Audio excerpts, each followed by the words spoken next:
स्वागत है आप सभी का एक और न्यू वीडियो पर। आज की वीडियो में बात करेंगे अपन स्कॉलरशिप के बारे में।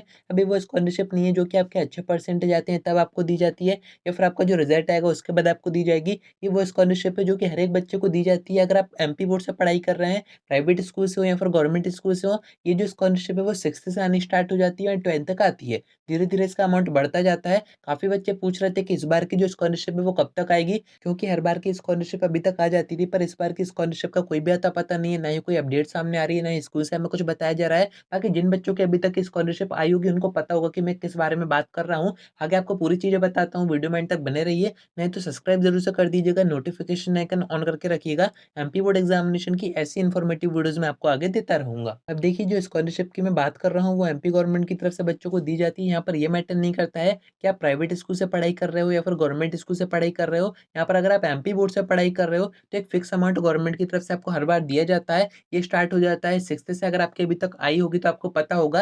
बाकी यहाँ पर एक ही कंडीशन होती है, अगर आप एससी एसटी या फिर ओबीसी कैटेगरी से हैं तभी आपको स्कॉलरशिप दी जाती है। बाकी अगर आप जनरल कैटेगरी से हैं तो आपको कोई भी स्कॉलरशिप नहीं दी जाती है, तो आपको तो स्कॉलरशिप का इंतजार करना नहीं है। बाकी जो एससी एसटी ओबीसी कैटेगरी के हैं वो आपको स्कॉलरशिप का वेट कब तक करना पड़ेगा। एंड ये जो अमाउंट होता है स्कॉलरशिप का वो बढ़ता जाता है धीरे धीरे, यानी कि 6th से स्टार्ट होता है 200-250 रुपए से। बाकी आप 7th में आते हो, 8th में आते हो, 9th में आते हो, 10th में आते हो, 11th में आते हो, 12th में जो अमाउंट होता है वो हाईएस्ट होता है, 2500 रुपए के आसपास का होता है। तो ये कब तक आपके इस बार अकाउंट में आ जाएगा वही मैं आपको आगे बताता हूँ। देखिए, अपडेट सामने आ रही है, इसमें आपको बताया जा रहा है कि यहाँ पर इतने सारे बच्चों की जो स्कॉलरशिप है वो अटकी हुई है, किस कारण से अटकी हुई है। यहाँ पर बताया जा रहा है कि जो पोर्टल है जहाँ पर स्कॉलरशिप के फॉर्म वगैरह भराते हैं उसकी स्पीड बहुत ज्यादा कम है, यानी कि जो वेबसाइट है यानी कि पोर्टल है जहाँ पर आपके फॉर्म वगैरह भराते हैं वो ठीक से काम नहीं कर रहे हैं, कोई टेक्निकल इशू वगैरह आ रहा है। ये सारी चीजें आपको नीचे बताई जा रही है। इस कारण से आपकी जो स्कॉलरशिप है वो अभी तक आपके अकाउंट में नहीं आई है। तो ये जो स्कॉलरशिप है वो आपके अकाउंट में कब तक आ जाएगी, क्या प्रोसेस आपको करनी पड़ेगी, क्या डॉक्यूमेंटेशन होता है, कहाँ पर क्या फॉर्म भराता है, वो सारी चीजें मैं आपको आगे बताता हूँ।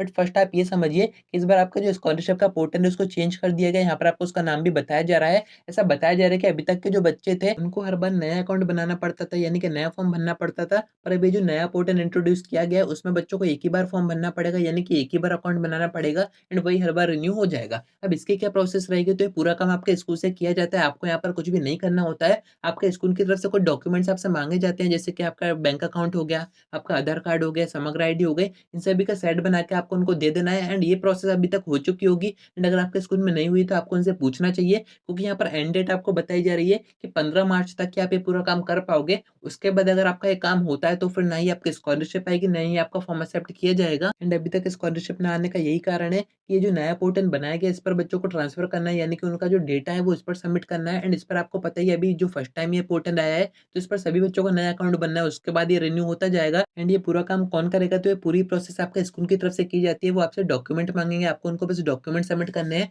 बाकी आपको यहाँ पर कहीं कुछ नहीं करना है, नहीं आपको फॉर्म भरना है। वही आपका अकाउंट बनाएंगे, वही आपका फॉर्म सबमिट करेंगे। एंड यहाँ पर यही चीज बताई जा रही है कि आपके स्कूल की तरफ से ये प्रोसेस ठीक से नहीं की जा रही है। इस कारण से आपकी जो स्कॉलरशिप है वो अभी तक अटकी हुई है, यानी कि स्कॉलरशिप अभी तक नहीं आई है। इसकी जो एंड डेट है वो 15 मार्च की दी गई है। तो अगर आपने ये प्रोसेस कर दी है, यानी कि स्कूल की तरफ से आपसे डॉक्यूमेंट्स मांगे गए होंगे, आपने सबमिट कर दिए हैं, तो यहाँ पर आपको अब कुछ भी नहीं करना है, आपको परेशान नहीं होना है, आपका काम खत्म हो गया है। आगे की जो भी प्रोसेस होगी वो आपके स्कूल की तरफ से की जाएगी। बाकी आपकी जो स्कॉलरशिप है वो कब तक आ जाएगी, तो देखिए अभी तो 15 मार्च एंड डेट दी गई है। इस टाइम तक सभी बच्चों के जो फॉर्म वगैरह होंगे, जो अकाउंट्स वगैरह बनेंगे वो सबमिट होंगे। एंड एक्सपेक्टेड टाइम में आपको बताऊं तो वही मई जून तक आपकी स्कॉलरशिप आपके अकाउंट में आ जाएगी। आपका जो रिजल्ट आएगा वो अप्रैल तक आ जाएगा जहां तक है, उसके बाद आपकी स्कॉलरशिप आएगी। तो यहाँ पर आपको परेशान नहीं होना है, आपकी स्कॉलरशिप आएगी अगर आपने प्रोसेस ठीक से की है, यानी कि आपके स्कूल की तरफ से पूरी प्रोसेस ठीक से की है, आपके डॉक्यूमेंट्स वगैरह सही है। पर आपके जो बैंक अकाउंट वगैरह है, उनको जरूर से एक्टिव रखिएगा।